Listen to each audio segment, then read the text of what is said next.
podcast number 26 at joettecalabrese.com, and here's what we have coming up. Hi, it's Paola here, and I'm really looking forward to Joette's podcast today. We're going to look at two important subjects. The first one looks at selecting a remedy and learning how to commit to that remedy. So in other words, we're trying to avoid running around like a chicken with its head cut off. And then the second subject we're going to talk about is really important. It looks at whether or not Joette's practical homeopathy, the Banerji Protocols, and other protocols like that, whether or not they are safe when you compare them to classical homeopathy. This is an important subject because you really want to be confident and comfortable when you're doing Joette's style of homeopathy. Okay, so here we go.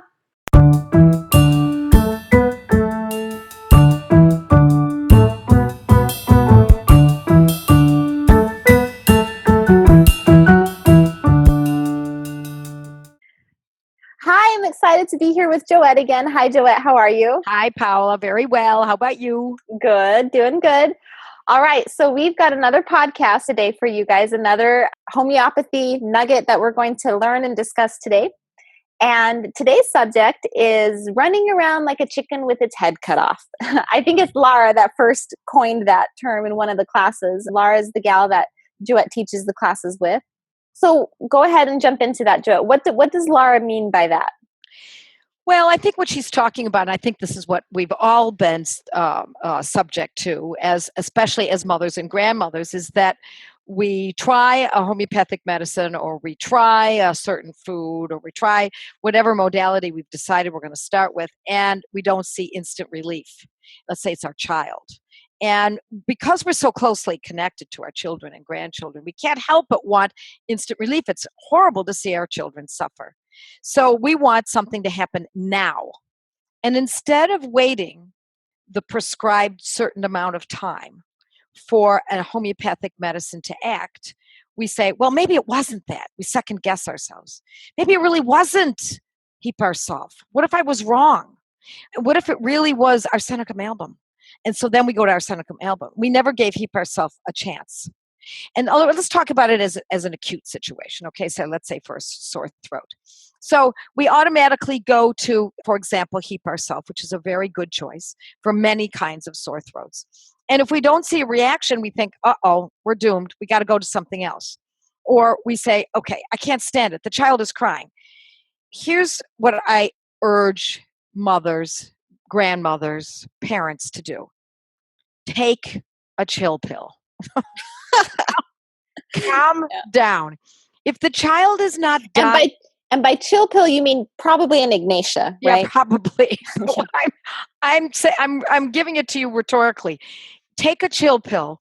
Calm down. If the child is not dying, if they're not hemorrhaging, you're not rushing on the way to the hospital, and all it is a sore throat or an ear pain or teething or sleeplessness. I realize how horrible this can be on a family when somebody in that family is not well or they're out of sorts. But you have to learn how to assess what is really dangerous and what is not. And I hearken back to Dr. Robert Mendelsohn, his book, How to Raise a Healthy Child in Spite of Your Doctor. He was not a homeopath. He was a pediatrician.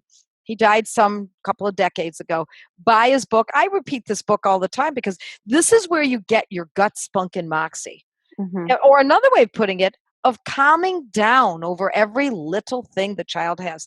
And I also hear, let me bring it in from my Catholic perspective. Have more kids. Right. Because if you only have one, every little thing is a catastrophe. I see it all the time. I know how it was for me when I had one child. The more kids I had, the more it rolled off the back of my back, because it was something that I'd seen enough times now.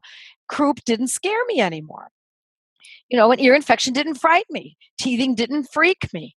I got accustomed to it. But if you don't have the advantages of having more than one child, then by all means you want to read Robert Mendelsohn's book. And I don't mean once. I mean, keep it by your bedside. Read it time and time again. Because if you are freaking and you're acting like a chicken with its head cut off, you're going to make poor decisions. Your decisions will be made out of fear, and you will jump from remedy to remedy, modality to modality, and in the end, you'll have a mishmash. in Italian, it's called a scramble, a mess. Right. Well, there's a little quote here that I pulled up real quick by Eleanor Roosevelt, and she said, "You gain strength, courage, and confidence by every experience in which you really stop to look fear in the face. You are able to say to yourself, I lived through this horror. I can take the next thing that comes along." Yes. Well, and as Dr. Mendelsohn says, the danger to children is not in childhood diseases. Not anymore. We don't have polio anymore in our world. Right. We don't have cholera anymore. We don't have tuberculosis. I'm not saying we never have it at all ever, but I'm saying it's not a looming threat. Right. What is a threat to most children's well-being are accidents. Right. So it's the accidents that cause the most devastating of all conditions that can happen during childhood. Right. So if you understand and you read in advance what chicken pox looks like and what to expect, if you know what a cough looks like and you read in advance and you learn some of these methods, the homeopathic methods, using good nutrition, taking soda pop out of their lives at an early age so that they're not saturated with something that does them no good and can even do some harm sometimes. So you want to educate yourself. We have to do that. And the only way to address fear face on is education. You're right. I mean, we have, I think the thing that I run into the most when I'm helping friends with homeopathy is a huge, huge amount of fear with fevers. But if you read Dr. Mendelsohn's book, I mean, he lays it out right there. Keep them hydrated. You're going to be fine. Right. I mean, that's what it comes down to.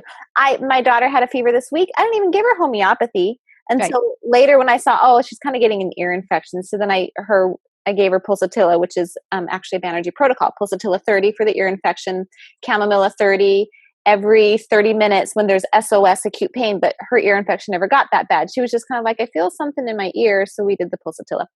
Anyways, it's that knowledge and keeping them hydrated, and that's all you got to know. And I remember the first time my kid had a fever, my little middle child loves fevers of 105, Joette, 105. I had diarrhea. I was so stressed out about it. And I was taking Ignatia. I even think I took Gelsemium because of the diarrhea anxiety, And now, like, after I got through that first 105, the second one was a little scary, but it was fine. I didn't do Tylenol. I just kept him hydrated. I was like reading Dr. Mendelsohn's book like it was my Bible, And now I'm just like, oh, cool, you have a fever. Just go drink some water and lay down. I don't even give him a remedy. Yes, right. Exactly. So when we say read Dr. Mendelsohn's book or read the blog that you get that from me or from whomever else it might be, don't just read it and say, okay, well, that's information and assume that it's stuck in your brain. If you're freaking, you better underline that in that book. And now put a paper clip or a little tab on that page in that book and go back to it and read it again and again and again. Right. I give that book at baby showers when someone's having a baby. Excellent idea. Dr. Mendelsohn's book. It's used, and I write them a little note in there. You're welcome. Yes. Yeah. Great gift, Paola. Thanks. Yep. I like that one. Well, and I've written an article called Get Your Kids High. So if you want to just Google that, I talk about fevers and the importance of fevers being a curative aspect of being sick for children. You actually spoken a lot about fevers, not just in that Get Your Kids High. I think even before you started doing the Banerji Protocols and kind of yes. That was one of your biggest things. And so I remember my friend's daughter had a fever. And she actually went to medical school. She did not complete because she realized that it was basically selling drug school, not so much medical school. And so she quit. But she inherently feared fevers. And I think it was part of her education. And I remember she was freaking out one night about her kid's fever. And I just sent her 3 articles written by Joette Calabrese on fevers. And she said she read those articles over and over again that weekend. And it just helped calm her down. And she got through it for the first time without any Tylenol. And now she's so much more comfortable with it. Well, here's the thing. I wonder if doctors, pediatricians, believe that children should be given Tylenol for fevers nowadays. Because the American Academy of Pediatrics says, finally, it's taken a long time, and they have declared, I think it was about 2 years ago, that fevers are curative, and that they can be curative. Perhaps they're more careful about their verbiage, and they have made it, I think, abundantly clear that that it's the mother who's forcing the pediatrician Yes. to give something. Now, they're blaming the mothers, but I'm going to take the blame off the mothers, even though I do believe that we mothers need to get a grip and learn how to treat our children ourselves without running to the pediatrician for every little thing. Right. But I believe that the reason that mothers do that is because they've been trained by the pediatricians to go to them when their children have fevers. Right. And what do the doctors always give? Tylenol. What did they give in years past? Aspirin. So they've been training mothers and grandmothers and even older than that to go to the doctor as soon as if there's a problem, just go to your doctor and he'll know what to do. And that's what was done. Yes, the mothers are asking for it now, but it's only because they've been well trained. Right. Right. I think that's what I like even about the essential oils movement. Aside from the fact that they're useful, is because it's finally given moms something to busy themselves with. Yes. just let the absolutely. Absolutely. Keep them hydrated, but yeah. Yes. Mm-hmm. Yes. So I feel like we've kind of gone off on a tangent about fevers, but it really does relate to running around like a chicken with a head cut off. So if your kid is burning a fever, we're talking about an acute illness right now, but this will apply to chronics in a minute. You don't give them, it's a fever of 102, belladonna. Oh, wait, shoot. I shouldn't have been using belladonna. That's not high enough of a fever for belladonna, so I'm going to go to Fairfoss. Okay, two doses of Fairfoss. Oh, but she's really, really clingy and whiny and whimpering and wants me to hold her, so I'm going to switch to pulsatilla now. Right. I've heard of people doing 5 remedies in one day, Joette, for an acute. Right. And I'm like, no. Stick with it. Just make your decision and stick with it. At least give 4 doses when it's an acute. Yeah, we say 3 to 5 in the study group classes. Yep. Yes. At least 4 doses. And I think that's important. People will come to me a lot of times, and I'm sure you get this too. My kid's sick. I started them on Hepar Sulf. Whatever reasoning they came to Hepar Sulf, I started them this morning on Hepar Sulf. Do you think I'm right? Should I switch to pulsatilla or whatever? And I say, my answer is always no. You've started it, so now we're going to stick with it. We've got to get through those 3 to 5 doses and see what happens. Is that right? Yes. Generally speaking, I would say it's right, unless the child's much, much worse. Right. Every time you give the Hepar Sulf, the child gets worse than ever. Then you might want to question it. But you want at least, what was your rationale? Did it go away? Is the child different now, or is your thinking different? Or what if the child's exactly the same? No better, no worse. They're just keep going. Stay with it. You got to give that homeopathic a chance to act. It's not like aspirin, where you take an aspirin for a headache and it goes away. Right. It can be like that. I have seen it act like that. But if it doesn't, give the homeopathic a chance to fully act. And it can take several doses to do that. Well, and going back to kind of the subject of fevers, I have to tell people this remedy isn't going to make the fever go away. So don't expect that. Very new people to homeopathy have a fever of 100, and, the baby has the child has a fever of 104. And they're given 2 doses of belladonna. The fever's still here. I'm like, well, it's not Tylenol. This is going to assist the fever to complete the illness. Yes, but it can abort the fever. It can do that. Okay. Yes. But that shouldn't be the expectation. That's not the goal. Right. We're not trying to necessarily, for an acute childhood illness, we're not necessarily trying to get rid of a fever. We're trying to get the child well, because the fever is just a symptom. It's not the disease. Mm-hmm. We don't say the child, of course, we do say that in our society. Oh my gosh, I love this term, spiked a fever. Mm-hmm. I spiked a fever. You have to emphasize these words because it's talk that emphasizes the importance of the word spike.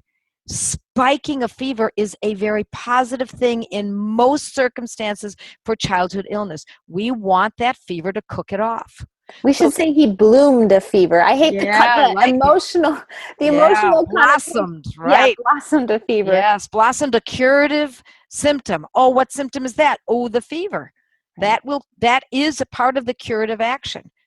Right. Yeah, if you think just about the wording we're using, that is really the problem. because it ignites fear. So connotation is the emotional undertones that are associated with the word. Slender is better than scrawny, right? Yes. I would prefer to be called slender, not scrawny. Right. We need to think of fevers as not being Rubenesque or obese. Right. Voluptuous. Right. Exactly. Yes, voluptuous, right. So we just need to change our rhetoric. What did you say? Ample. Oh, yes. Very good. I like that. We can keep going with this. So when we talk about normal childhood illness, change the way you think of it. And we do use common sense, but the problem is common sense has been distorted. So we have to rearrange that thinking. Mm-hmm. We have to adjust our thinking. This is new for a lot of people. This is a different way of thinking. And you can't just say, I think I'll think differently. No. You have to educate yourself with this kind of thinking. You better read. You better study. You better learn. And start with Dr. Robert Mendelsohn and go from there. And read these blogs that I put out that are free. Take courses. Get more books. And as you pick your remedy, stick to it. Unless they're worse. On the full 3 to 5 doses over the prescribed period of time. Yes. Right, exactly. And sometimes that takes a lot of fortitude to stick with it. Oh, you have to be a cowgirl. Yeah. You have to be able to buck the system. You've got to be able to lasso that cow and bring her down. You've got to be able to, you got to have gut, spunk, and moxie back again. And in this case, cow is fear. The cow is your fear. That's right. Yeah, and it is a wrestle. So, yeah, it's kind of coyote medicine. Right. I like it. It's true. It does take guts. Yeah. I mean, oftentimes people who I see that don't follow through with protocols or succumb to the antibiotics and sometimes there's a good reason for it. Yes. And I also want to make that clear too, Paola. That is that there are certainly times in which we use conventional medicine. And if you absolutely don't know what to do and it looks dangerous, of course you get yourself to a doctor. Right.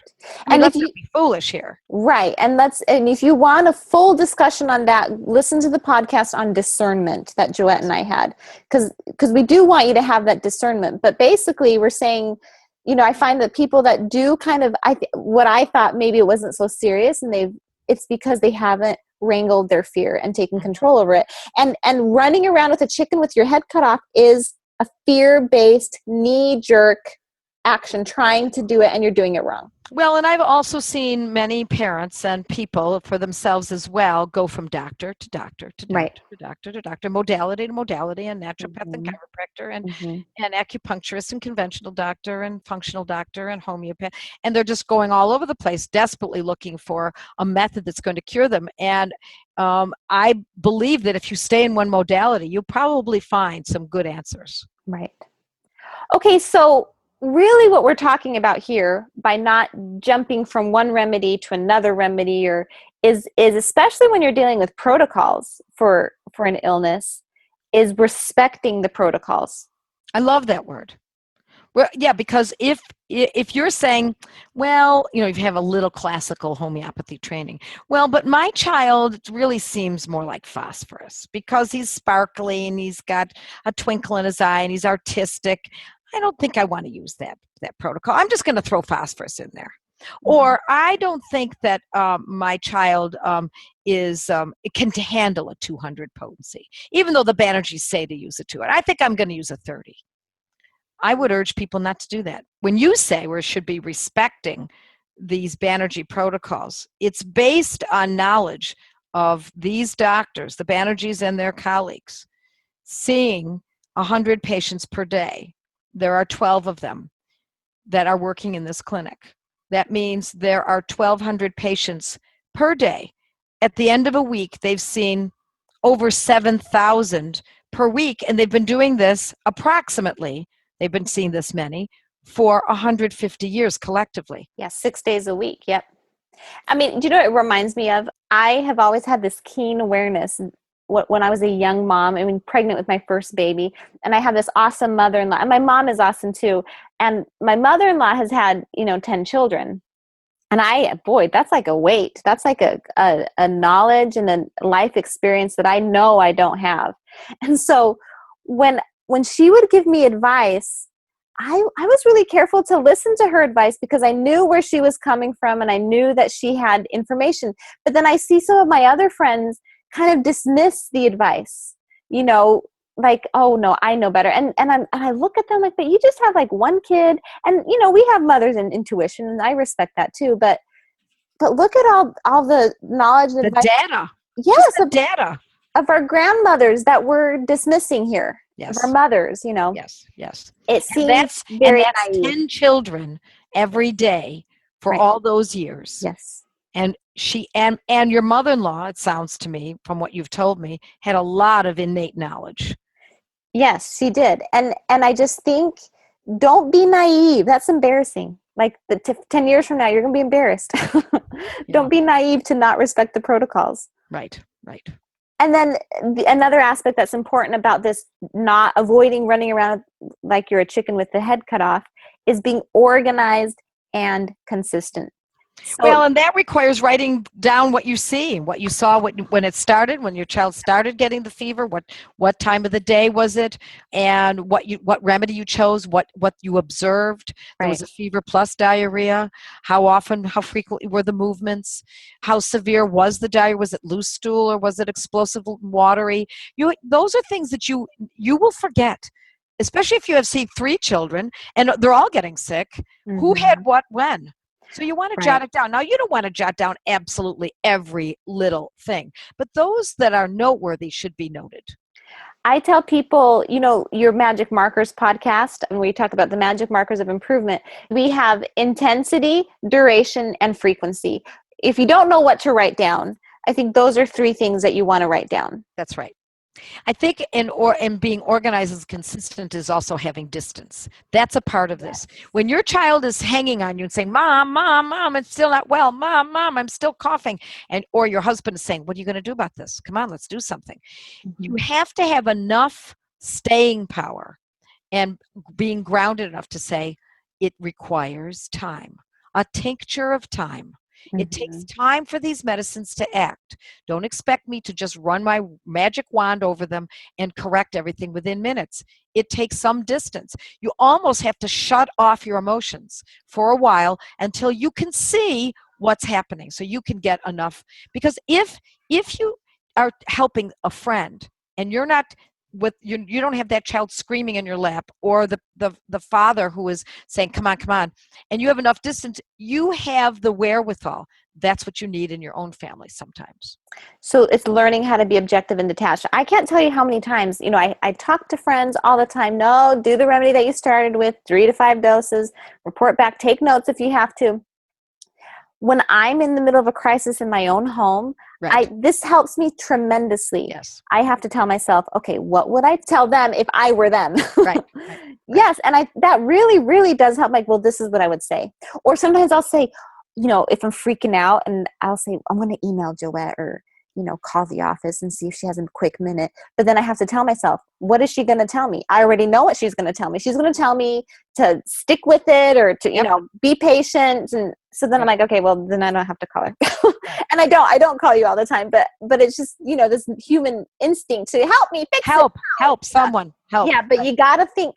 If you're going to take this on and you want to learn how to cure your family yourself, then you have to have the guts to hold steady. I think that's exactly right. And also know, let me mention again, just to emphasize this, and also know when it's something that's outside of your knowledge, and when to get to a doctor or a hospital or a clinic. You also have to know that too. Right. And that goes back again to that discernment podcast, which is so important.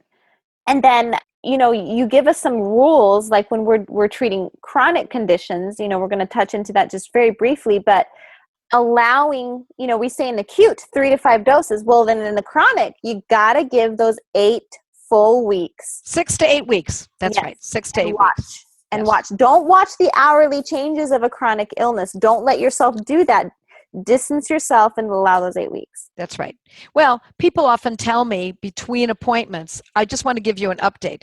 Well, no, the update is in 6 to 8 weeks, unless there's a crisis. Now, if there's a crisis, by all means, we may have to make adjustments. But if what oftentimes people are saying, well, now the itching is not so severe. Does that mean the remedy's working? Well, possibly. I hope Yeah. so. Yeah, might be that, the child wasn't exposed to as much mold recently. So we won't know until we have that time so that we can observe from a distance. Well, and especially in the case of women, we have our hormone, our monthly cycle. And that throws a wrench into a lot of stuff where part of the month you're better and part of the month you're worse. And you don't know until 6 weeks to 8 weeks covers 1.5, maybe even 2 cycles. Right. Exactly. And that's important. Okay, so kind of shifting subjects a little bit, Joette, we have a little time and I want to jump into it. I have seen a lot of discussion out there about classical homeopathy versus the protocols, and saying, and word of mouth, that the protocols can actually suppress symptoms in the way that antibiotics suppress symptoms or drugs can suppress symptoms. And let's talk about that, because that's a really scary statement to think that our beloved homeopathy could be doing damage. Well, let's start with this. Homeopathy is relatively safe.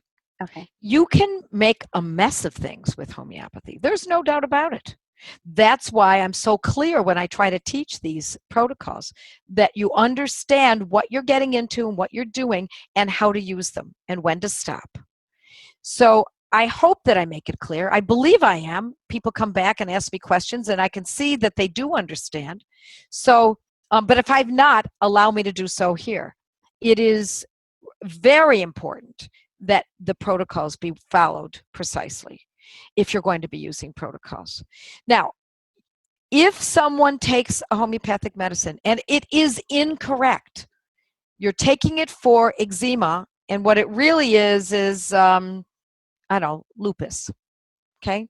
And you start taking these medicines and you take them and take them and take them, and you insist that this must be eczema, then you can make the remedy may indeed cause what it was intended to correct. You may end up with eczema. So now you have lupus and eczema, or other conditions that could be brought out by using the incorrect medicine. But that's not, I believe, what the classicals who criticize these the Banerji Protocols are saying. I believe what they're saying. Well, go ahead. Sorry, I just want to interject real quick. It goes back to something we talked about in our last podcast, and that is, the protocols are like recipes, but you can still mess up a recipe if you read it wrong or someone tells you the recipe wrong. And so that's why I'm so adamant about telling people on Facebook who are sharing protocols, even in the Students of Joette Calabrese Facebook, you really want to take the courses yourself and know those protocols for yourself, because you don't want to get the protocol wrong or interpret the recipe wrong, because homeopathy is relatively safe.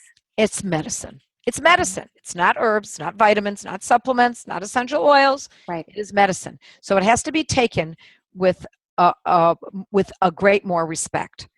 So what I'm hearing sometimes is that if you repeat a medicine daily, that can suppress. And I couldn't disagree more.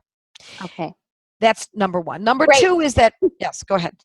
What? No, I think that's great. That's great news. Yes. Okay. I couldn't disagree more, because I see the outcome. The Banerjis have seen the outcomes of using them frequently.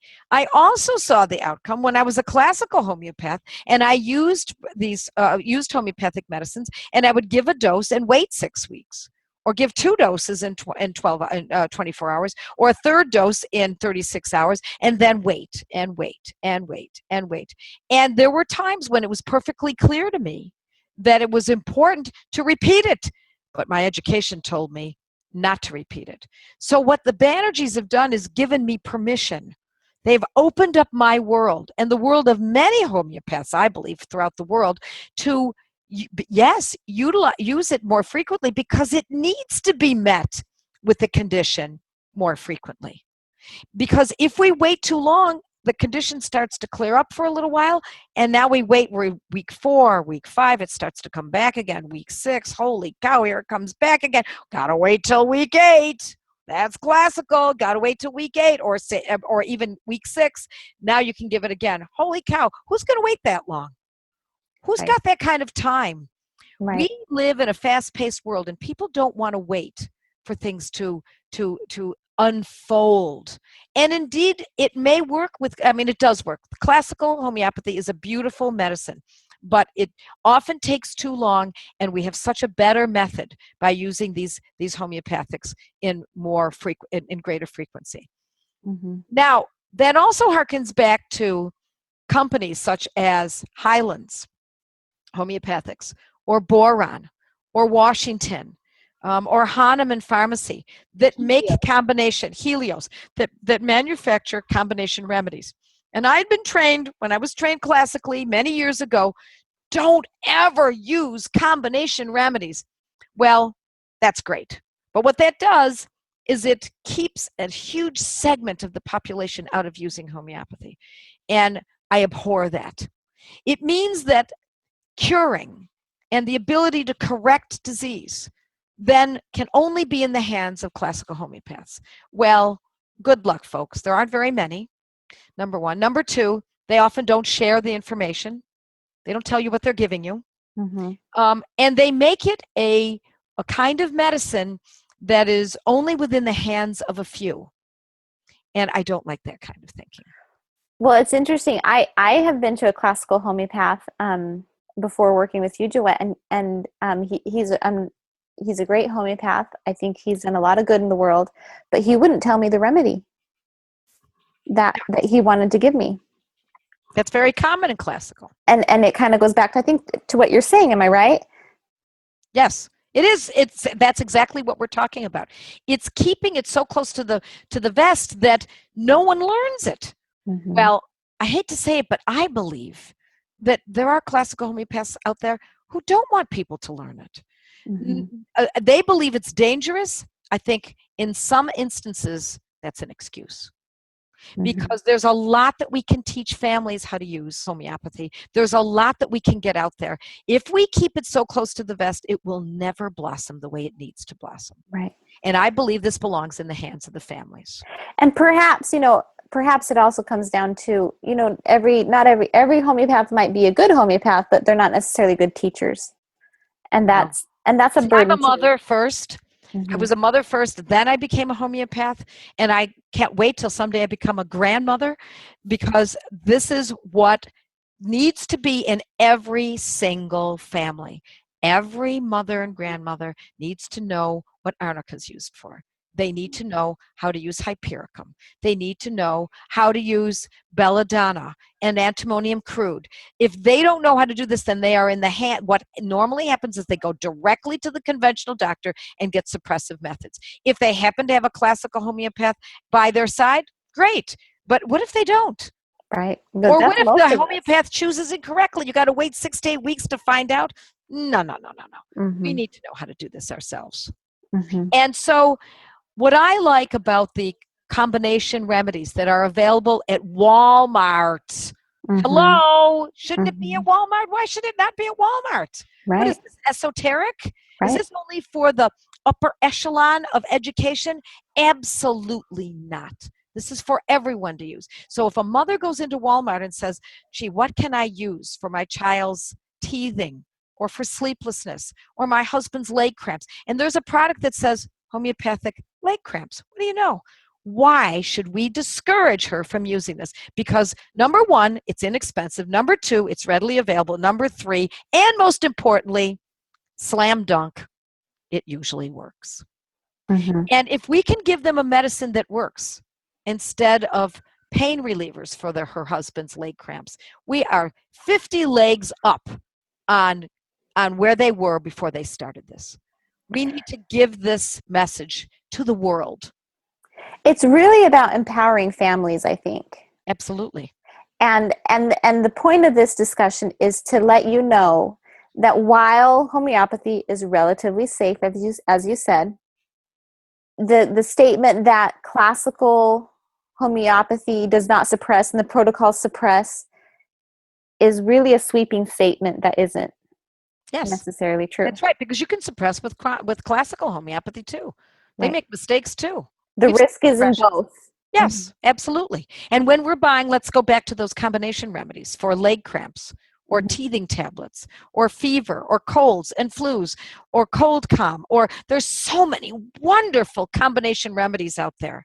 I used to be against them, I'll be honest with you. You may even find something in which I've been recorded saying that. It's good 15, 20, 25 years ago.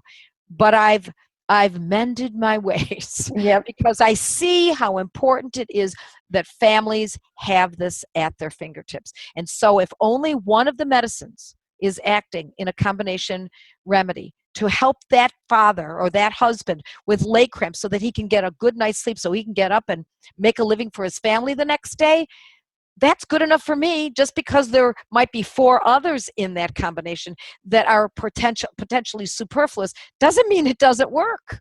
Well, I've actually had a friend whose daughter had a fever and was not feeling well. And she was older. She wasn't teething or anything. And she had the teething tablets from Highlands. Highlands that they don't sell here anymore because of that controversy. Anyways, her older daughter, she just gave her the teething tablet because it happened to have belladonna and she needed belladonna. She didn't have belladonna. It worked. And of course it worked. Absolutely. Because there's the remedy right there, sitting right in there, and the little label tells us. Now, I wouldn't recommend you to do that. That's not what you do. But in a pinch, all right, it worked. Absolutely. So Joette, this is kind of the blazing question. In all your years of experience, and perhaps from what you've heard from your colleagues, have you heard of a case where you've seen homeopathy, classical or otherwise, suppress a symptom that it's absolutely, this was suppressed?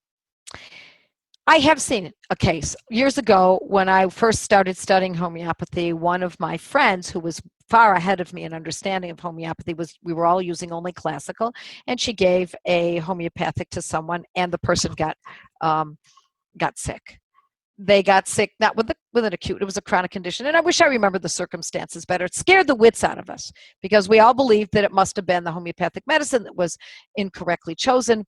I don't know. We still to this day don't know what it was. I've not gotten back to that person. I don't know what the circumstances are of what came of that. But we were under the impression that the homeopathic medicine that our friend chose caused a chronic condition to blossom in this person. I hate to use the word blossom, but to spike, Joette, spike.